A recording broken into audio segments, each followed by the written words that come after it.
ಎಲ್ಲರೂ ಒಂದೇ ಎನ್ನುವುದ ನೆಟ್ಟು ಜ್ಞಾನದ ಜ್ಯೋತಿಯ ಹಚ್ಚುತ್ತ ನಡೆದ ಧರೆಯಲ್ಲಿ ಅಳಿಯದ ಇತಿಹಾಸ ಬರೆದ ಧರೆಯಲ್ಲಿ ಅಳಿಯದ ಇತಿಹಾಸ ಬರೆದ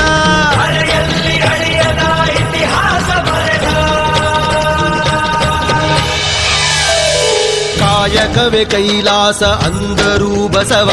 ಅದರಂತೆ ನಡೆದರೂ ನಡೆದಾಡೋ ದೈವ.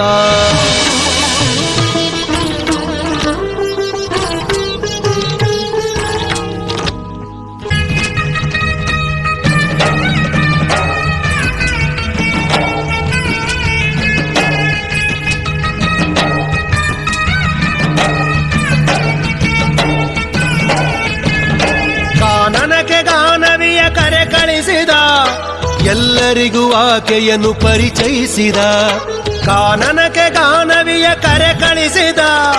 ಎಲ್ಲರಿಗೂ ಆಕೆಯನ್ನು ಪರಿಚಯಿಸಿದ ಸರ್ವರಿಗೂ ಸಂಸ್ಕೃತವ ಉಣಬಡಿಸಿದ ಸಕಲರಿಗೂ ವೇದವ ತಿಳಿಪಡಿಸಿದ ಅಂಧರ ಬಾಳಿನ ಆಶಾ ಕಿರಣ ಬಡವರಿಗೆ ಬಂಧು